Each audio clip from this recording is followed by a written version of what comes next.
Ang sarap ng steak ngayon. Bagay sa kape ko na galing Paris. Ang ingay ng ubo ng matanda sa likod. Adya tansyo ang pinto ng tundan eh. Hayaan mo, isasara ko yung pinto mamaya. Eto lang po yung pinatira ni Sir Anton sa inyo. Ayos lang, Ineng. Salamat sa grasya. Masarap naman to. Paborito ko to dati sa barko. Kain po kayo ng mabuti, Lolo. Mauna na ako, Kuya. May viewing pa ako ng kondo. Sige, sabihan mo si Carlo na huwag magkalat. Ingat kayo, mga anak. Guard, isara mo agad ang gate. Boss, tulungan ko na po kayo sa lubak. Ako na, iho. Gusto ko lang magpapawis. Kumikirot na naman ang mga kalyo ko. Mang Berting, magpahinga po muna kayo sa gilid.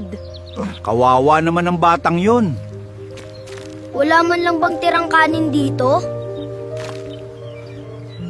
Hoy, bata! Huwag kang magkalat dyan! Alis! Naghahanap lang po ng plastic na bote, kuya. Bata, halika rito. Huwag kang matakot.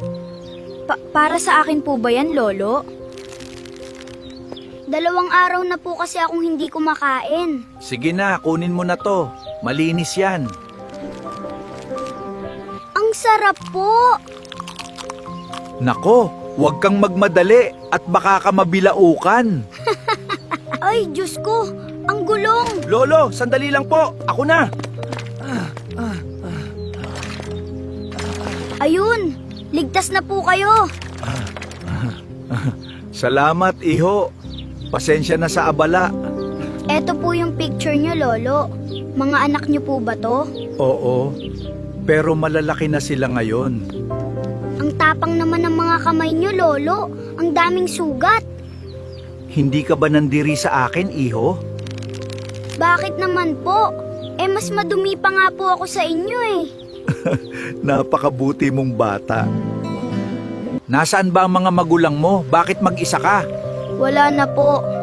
Sa kalye lang po ako natutulog. Ako nga pala si Lolo Berting. Anong pangalan mo? Santi po, Lolo Berting. Hatid ko na po kayo pa uwi, Lolo. Sige, Santi. Tapos bukas, sabay tayong kumain ulit. At doon, nagsimula ang bago kong buhay.